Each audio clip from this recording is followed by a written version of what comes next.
मैं भी खाइफ नहीं तख्ता-ए-दार से, मैं भी मंसूर हूं कह दो अगियार से। क्यों डराते हो जिंदा की दीवार से। जेल, जिंदा जेल। जुल्म की बात को, जहल की रात को। नमस्कार, सिटी पोस्ट में आपका स्वागत है। मैं स्नेहा भारती आपके साथ। देश भर में किसानों के द्वारा कृषि बिल के खिलाफ आंदोलन किया जा रहा है। विरोधी दलों की तरफ से किसानों को पूरा समर्थन मिल रहा है। इस बीच आपको बता दें कि संसद में भी किसान बिल का जो मुद्दा है, किसानों के आंदोलन का जो मुद्दा है, वो काफी गरमाया हुआ है। इस बीच आपको बता दें कि आरजेडी सांसद और राज्यसभा सदस्य मनोज झा ने किसानों के समर्थन में सदन में गाना गाया। राज्यसभा सदस्य मनोज झा ने सदन में गाया, क्यों डराते हो जिंदा की दीवार से। सदन में उन्होंने कहा कि किसानों का दर्द समझिए, सर्दी में बैठे हैं, उनका पानी बंद कर दिया है आपने। चीन विवाद की ओर इशारा करते हुए मनोज झा ने कहा कि इतनी लाल आंखें दिखा रहे हैं, इतनी तो हमने उस पड़ोसी को भी नहीं दिखाई जहां दिखानी चाहिए थी। मतलब एक तरफ चीन विवाद को लेकर इशारा करते हुए सरकार पर उन्होंने प्रहार किया तंज भरे लहजे में, और उन्होंने गाना गाकर अपना मुद्दा रखा। पहले आप देखिए कि किस तरह से मनोज झा सदन में गा रहे हैं। मैं भी खाइफ नहीं तख्ता-ए-दार से, मैं भी मंसूर हूं कह दो अगियार से। क्यों डराते हो जिंदा की दीवार से। जेल, जिंदा जेल। जुल्म की बात को, जहल की रात को मैं नहीं मानता, मैं नहीं जानता। आंख की पुतली में हां के सिवा कोई शब्द ना हो। आपको सिर्फ हां चाहिए आंख की पुतली में, चाहे वो कितनों भी अश्लील हो। पाश कहते हैं, मैं नहीं कह रहा। और मन बदकार पलों के समक्ष हमेशा झुका रहे, तो हमें देश की सुरक्षा से खतरा है, देश को अपनी सुरक्षा से खतरा नहीं। यह फर्क आपको समझना होगा। माननीय सभापति महोदय, इस 2 मिनट का प्रयोग मैं, आपने किसान को लेकर के जितनी बातें कही उस पर, उन बिलों के बारे में पहले मैं बोल चुका हूं पिछले सत्र में। मैं सिर्फ इतना कहना चाहूंगा कि बिहार में एमएसपी 2006 में खत्म की गई। बिहार के किसान की आय के बारे में आपको मैं आंकड़ा दूं उचित नहीं होगा। आपके पास आंकड़ों का भंडार है, आप तो आंकड़े तैयार कर लेते हैं, बल्कि कभी कभी पका भी लेते हैं प्रेशर कुकर में। मैं सिर्फ इतना कहूंगा कि आप बिहार के मॉडल को, हम तो सोच रहे थे कि बिहार को, आप ही की सरकार को दोष नहीं दे रहा हूं, बीती कई सरकारों ने बिहार को लेबर सप्लाई का स्टेट बना के रख दिया है। हमारा काम है मजदूर भेजना पूरे देश में, और हमने कोरोना के काल में वो सब देखा है। हम तो सोच रहे थे कि हमारे बिहार का किसान, हालांकि किसान नहीं रहा, वो खेतीहर मजदूर हो गया। हम सोच रहे थे कि उन्हें भी पंजाब हरियाणा की तरह। सर, आपने क्या किया? वो मॉडल आप चाह रहे हैं पंजाब हरियाणा में बिहार की तरह हालात हो जाए। कभी कभी मुझे इस बात का अंदेशा होता है कि संसद का भी वर्ग चरित्र बदल गया है। अभी संसद में किसान और किसानी समाज से आने वाले लोग अगर होते, आप इतनी आसानी से बुलडोज नहीं कर पाते।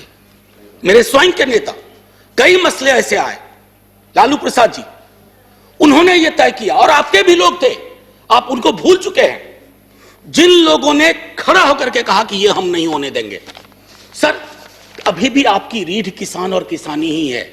ये जो 303 का आंकड़ा आ रहा है ना सर, किसी के कोल्ड स्टोरेज से नहीं आ रहा है, किसी के गोडाउन से नहीं आ रहा है।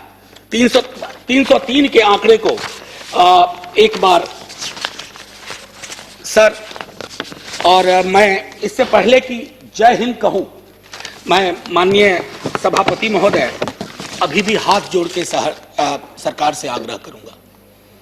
इतिहास में से क्षण आते हैं जब आप दुविधा में होते हैं। प्लीज, आपके माध्यम से रिक्वेस्ट कर रहा हूं, हाथ जोड़ करके आप दर्द समझिए किसानों का। सर, पूस की सर्द रातों में, माघ की सर्द रातों में सड़क पर रहना आसान नहीं होता। पानी बंद कर दिया गया, शौचालय बंद कर दिए गए।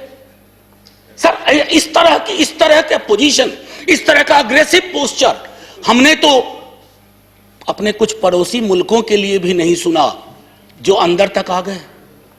सर, लाल आंखें वहां होनी चाहिए, कहां हम आंखें लाल कर रहे हैं। ये किसान आपके हैं, ये किसान मेरे हैं। अगर एक दिन इन्होंने हड़ताल कर दी, एक दिन तय कर लिया कुछ नहीं, सर संसद बंद हो जाएगी, सरकारें बंद हो जाएंगी, क्या होगा पता नहीं।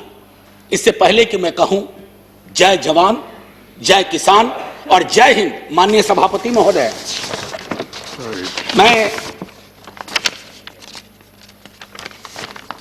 बस सर 1 मिनट का और वह दीजिए, 30 सेकंड। मैंने कभी ऐसा किया नहीं, लेकिन आज इतनी सारी चीजें थी। कई लोग इसमें हेरोल्ड लास्की को प्रयोग करते हैं, कहते हैं, कोट करते हैं। उन्होंने कहा था कि लिबर्टी के मसले पर you need to find the government accountable time and again, that's the test of the democracy, but we have failed.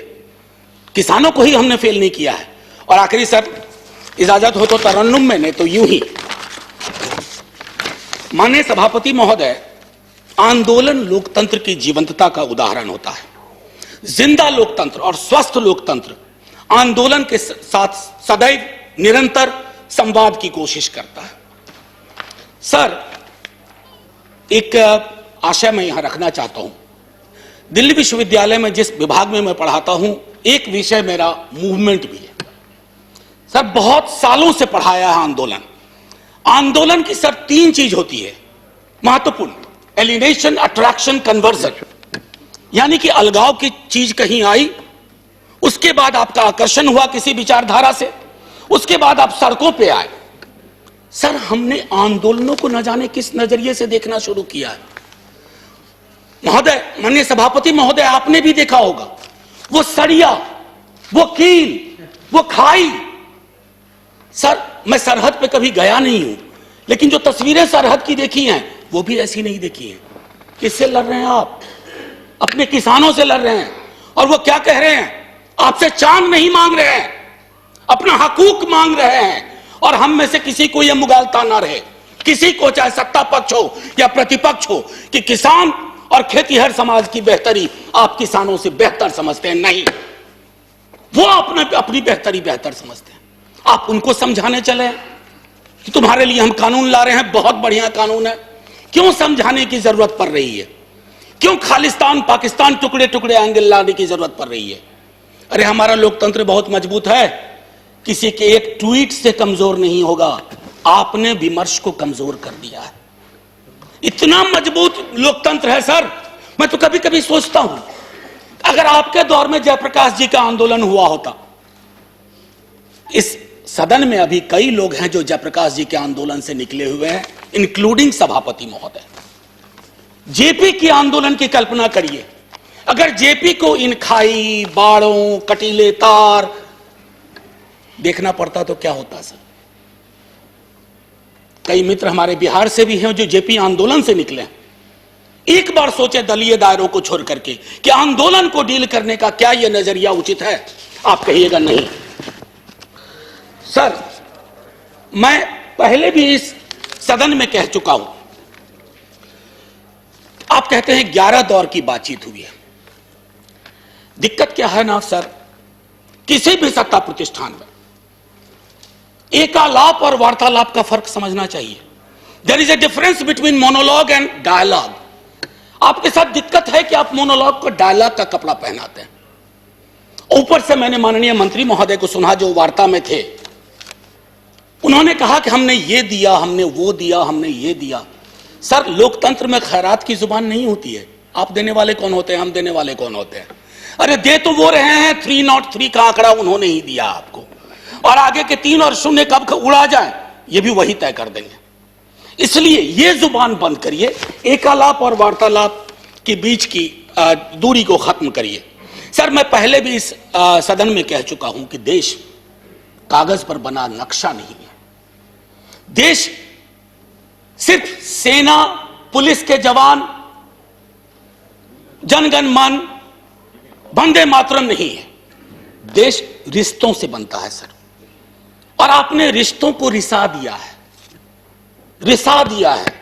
जब तक आप इस बात को नहीं समझेंगे कि मुल्क रिश्तों से बनता है, आपने कितने रिश्ते खत्म कर दिए।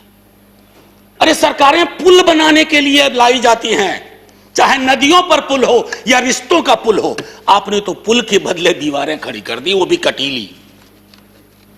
सीए का आंदोलन हुआ, नागरिकों को नागरिक के खिलाफ खड़ा कर दिया। अब तो कमाल है, मैं तो आपके समाजशास्त्र के ज्ञान से भी चकित हूं कि जिस दिल्ली पुलिस के जवान को आप किसान के खिलाफ खड़ा कर रहे हैं, कभी दिल्ली पुलिस का सोशल प्रोफाइल देख लीजिए।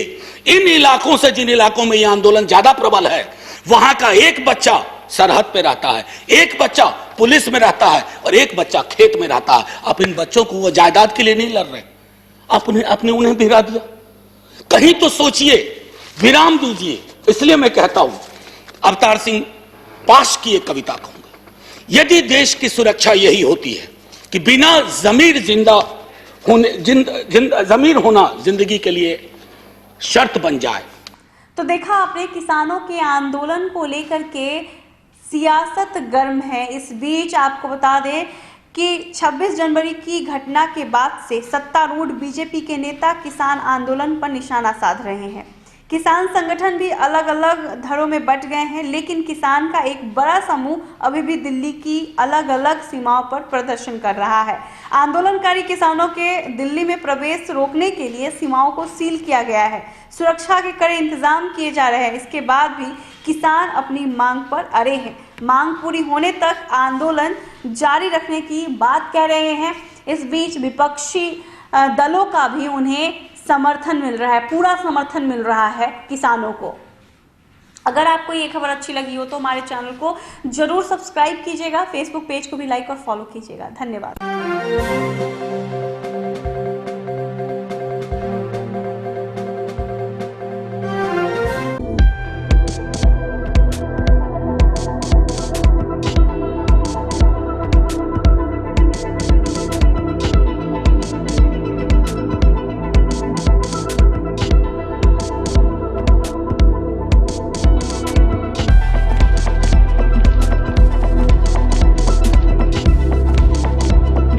पटना का सबसे stylish essence unisex salon, grand apartment, Fraser road, Dak Bungalow road, Patna.